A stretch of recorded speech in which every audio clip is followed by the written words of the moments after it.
السلام علیکم ورحمۃ اللہ وبرکاتہ۔ سورہ البقرہ 153 نمبر آیت ہے۔ اعوذ باللہ السمیع العلیم من الشیطان الرجیم من ہمزہ ونفخہ ونفثہ۔ بسم اللہ الرحمن الرحیم۔ یا ایہا الذین آمنوا استعینوا بالصبر والصلاۃ، اے وہ لوگو جو ایمان لائے ہو، استعینوا مدد طلب کرو۔ استعینوا یہ عون سے ہے، عون مدد، تو استعانہ اس نے مدد طلب کی اور اعانہ اس نے مدد کی۔ اعانت اور استعمال ہوتا ہے ہمارے ہاں کسی کی اعانت کرنا، تو وہ مدد کرنے کے معنی میں ہے، اور استعانہ مدد طلب کرنا۔ نستعین ہے نا، ایاک نعبد و ایاک نستعین، وہ بھی اسی سے ہے، ہم مدد طلب کرتے ہیں تجھی سے۔ تو وَإِنِ استعینوا مدد طلب کرو، بالصبر صبر کے ساتھ، والصلاۃ اور نماز کے ساتھ۔ یہ دو چیزیں ہیں جو اللہ تعالیٰ کی بہت زیادہ رحمت کا سبب بنتی ہیں۔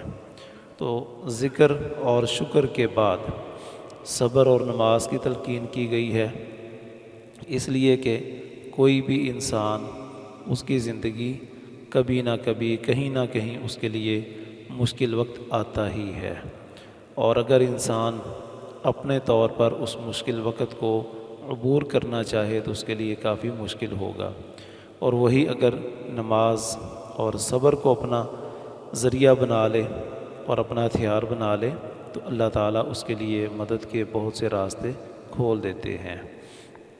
ان اللہ مع الصابرین، یقیناً اللہ تعالیٰ صبر کرنے والوں کے ساتھ ہے۔ نبی کریم صلی اللہ علیہ وسلم کے بارے میں آتا ہے کہ جب بھی آپ کو کوئی معاملہ درپیش ہوتا تو آپ فوراً نماز کی طرف آتے تھے۔ ایک صلاۃ الحاجہ بھی ہے نا، صلاۃ الحاجہ کے 2 رکعت پڑھیں اور اس کے بعد جو بھی مسئلہ ہے، جو بھی ضرورت ہے، اس کے مطابق دعا کر لیں، تو وہ بھی نماز ہی ہے۔ تو نماز پڑھیں گے تو اللہ تعالیٰ کی طرف سے مدد حاصل ہو جائے گی۔ تو معیت اللہ تعالیٰ کی وہ ہر کسی کو حاصل ہے۔ وَهُوَ مَعَكُمْ أَيْنَمَا كُنْتُمْ، جہاں کہیں بھی ہو اللہ تعالیٰ تمہارے ساتھ ہے۔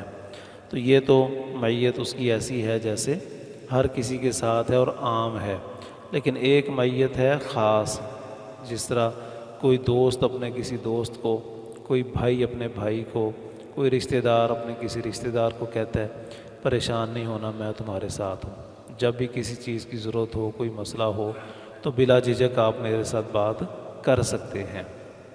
تو رہتے تو اس کے ساتھ سارے ہی ہوتے ہیں، لیکن جو شخص یہ بات کہہ رہا ہے ظاہر ہے اس کا تعلق باقیوں کی نسبت گہرا ہوتا ہے۔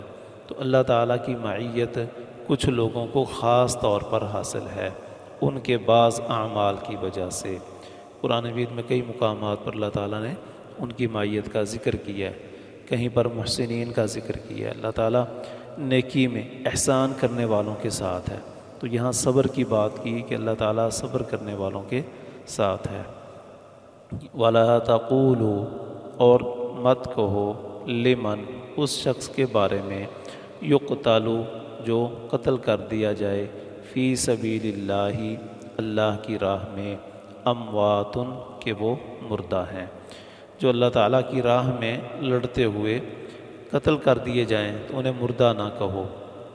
جہاد میں بڑی پریشانیاں ہوتی ہیں، کئی طرح کے اس میں عوارض آتے ہیں۔ سب سے پہلے تو اپنے گھر بار کی سہولتیں، آسائشیں وہ چھوڑنی ہیں، عزیز و قارب ان کی محبتیں قربان کرنی ہیں، کئی طرح کی ہیں، زخم بھی ہیں اس میں، اور سفر کی صعوبتیں بھی ہیں، دشمن کا خوف بھی ہے، اور ویسے بھی جسمانی مشقت لڑائی کی وہ بھی ہے، یہ ساری باتیں ہیں۔ لیکن آخری اس میں جو مشقت ہے اور جو سب سے بڑی ہے وہ ہے جان کا چلے جانا۔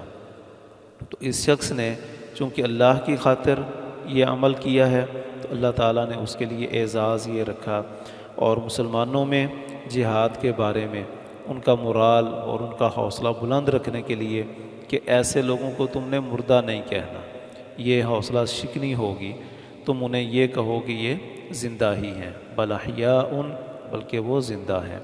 وَلَٰكِن لَا تَشْعُرُونَ، اور لیکن تم شعور نہیں رکھتے۔ تو زندگی ہے ان کی، لیکن وہ کیسی ہے ہم انسان ان کی زندگی کی حقیقت کو سمجھ نہیں سکتے۔ قرآن مجید میں اللہ تعالیٰ نے اس زندگی کے بعد والی زندگی کو برزخ قرار دیا ہے، وَمِن وَرَائِهِمْ بَرْزَخٌ إِلَىٰ يَوْمِ يُبْعَثُونَ۔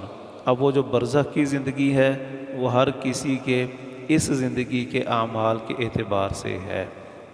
اگر کوئی شخص یہاں اچھے اعمال کر کے گیا ہے تو وہ زندگی اس کی راحت و آرام والی ہے، نعمتوں والی ہے، اور اگر کوئی شخص یہاں پر اللہ تعالیٰ کی نافرمانی میں زندگی بسر کرتا رہا اور لوگوں کے لیے اذیت کا باعث بنا رہا تو اس کی برزخ کی زندگی نہایت تکلیف دہ ہوگی، کافروں کی اور منافقوں کی اور مشرکین کی۔ تو یہ جو ایمان والے ہیں، اور ایمان والوں میں بھی انہوں نے بہت بڑا عمل یہ کیا کہ اسلام اور مسلمانوں کے دفاع کے لیے انہوں نے اپنی جان قربان کر دی، تو انہیں اللہ تعالیٰ نے وہ اعزاز دیا ہے جو اور کسی کو نہیں دیا۔ تو ان کے بارے میں یہ کہا جا رہا ہے کہ یہ زندہ ہے۔ احادیث سے پتہ چلتا ہے کہ ان کی روحیں وہ جنت میں پرندوں کی صورت میں چلتی پھرتی اڑتی اور جنت کی نعمتوں سے لطف اندوز ہوتی ہیں۔ نبی کریم صلی اللہ علیہ وسلم کا مقام و مرتبہ وہ ان شہداء سے بھی کہیں آگے بڑھ کر ہے، تو ان کی بھی زندگی ہے، لیکن وہ زندگی بھی ایسی ہی ہے کہ ہمیں اس کا شعور نہیں ہے۔ تو یہ کہنا کہ انبیاء کرام اور اولیاء وہ زندہ ہیں، جب شہید زندہ ہے تو وہ کیوں نہیں زندہ؟ بھئی ان کی زندگی کا انکار کس نے کیا ہے؟ وہ زندہ ہے، لیکن اس کا یہ معنی نکالنا کہ چونکہ وہ زندہ ہیں تو اب ان سے مانگنا شروع کر دو، اپنی حاجتیں ان کے سامنے رکھنی شروع کر دو، ان کو اپنی دعاؤں میں وسیلے بنانا شروع کر دو، اور یہ کہو کہ انہوں نے چونکہ نیکیاں کر کر کے تو اتنا اپنا مقام بنا لیا ہے کہ اللہ تعالیٰ ان کی موڑتا نہیں ہے، گویا اللہ تعالیٰ اب ان کے ہاتھوں مجبور ہو گیا۔ یہ ساری باتیں اللہ تعالیٰ نے کوئی نہیں بتائیں، نہ نبی صلی اللہ علیہ وسلم نے بتائی ہیں۔ اگر اللہ کے نبی صلی اللہ علیہ وسلم نے کوئی اس طرح کا سلسلہ امت کے لیے چھوڑنا ہوتا تو آپ بھی اپنے دادا ابراہیم ان کا وسیلہ ڈال دیتے۔ ابراہیم علیہ السلام جد الانبیاء ہیں، اللہ تعالیٰ نے اپنے نبی کو کہا اتبع ملت ابراہیم حنیفہ، ابراہیم کی ملت کی اتباع کر اور پیروی کر۔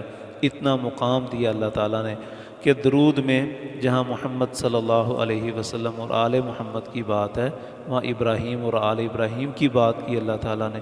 تو کہہ سکتے تھے نبی صلی اللہ علیہ وسلم کہ یا اللہ ابراہیم علیہ السلام کے واسطے سے میرا یہ کام کر دے، یا کہہ سکتے تھے حدیبیہ کے موقع پر کہ یا اللہ ابراہیم نے وہ بیت اللہ بنایا تھا، اسماعیل نے بنایا تھا، میں ان کا بیٹا، ان کا پوتا، ان کی نسل میں سے، اور نبی اب یہاں بیٹھا ہوا ہوں، مجھے آگے نہیں آنے دے رہے، تو اسی ابراہیم کے واسطے سے ہی مجھے مکہ میں جانے دے۔ لیکن کبھی ایسی کوئی ایک دعا بھی موجود اور ثابت نہیں ہے۔ تو اس لیے انبیاء کرام ضرور زندہ ہیں، اولیاء زندہ ہیں، شہداء زندہ ہیں، لیکن ان کی زندگیوں کی حقیقت اللہ تعالیٰ نے فرما دیا کہ لا تشعرون، تم نہیں جانتے۔ تو اس لیے یہ ساری باتیں خود ساختہ ہیں، یہ سارے عقیدے خود ساختہ ہیں۔ ان کی زندگی ہے اور اللہ تعالیٰ کی ہاں نعمتوں والی زندگی ہے، لیکن وہ برزخی زندگی ہے۔ اس زندگی کے ساتھ اس کا کوئی کنیکشن اور کوئی اس کا تعلق باقی نہیں رہا۔ اب ہم ان سے مانگتے رہیں تو وہ ہماری باتوں سے بالکل ویسے ہی لا تعلق ہیں، نہ سنتے ہیں اور نہ ہی ہماری باتوں کا جواب دے سکتے ہیں۔ تو اللہ تعالیٰ نے جو شہداء کو زندہ کہا وہ یہ نہیں کہا کہ واقعی وہ اس زندگی میں زندہ ہیں اب تک، وگرنہ نہ تو ان کی بیوائیں آگے نکاح کر سکتیں، نہ ان کی وراثت آگے تقسیم ہو سکتی تھی، کچھ بھی نہ ہو سکتا، لیکن ایسا کوئی بھی نہیں ہے۔ ان کی بیوائیں آگے شادیاں کرتی ہیں، ان کے بچے یتیم کہلاتے ہیں، ان کا مال ترکہ ان کا وراثت میں تقسیم کر دیا جاتا ہے۔ انہیں زندہ کہا ان کے اعزاز کو برقرار رکھنے کے لیے اور مسلمانوں کو جہاد پر کھڑا رکھنے کے لیے۔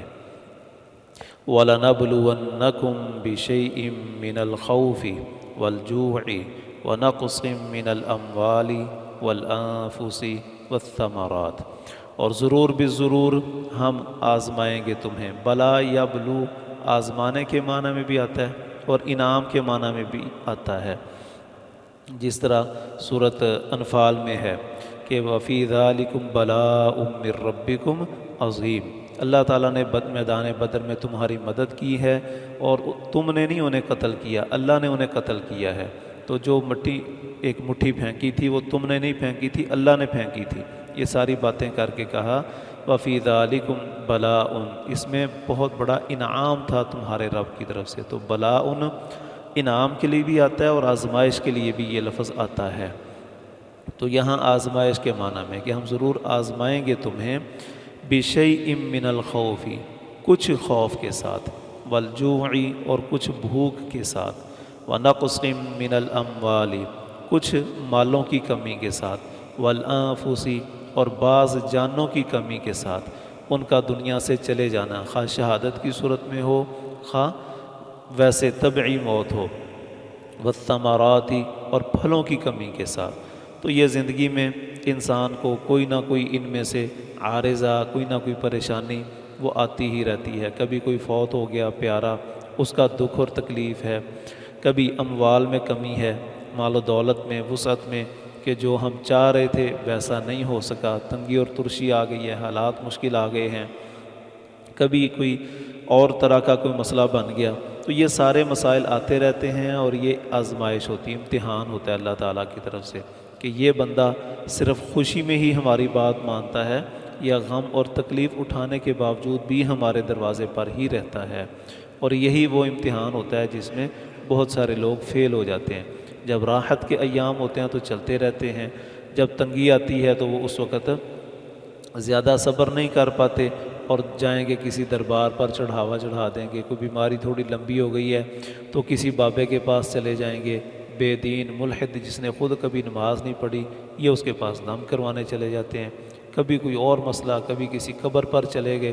تو یہ آزمائش اللہ تعالیٰ کی طرف سے ہوتی ہے عقیدہ اور عمل جانچنے کے لیے۔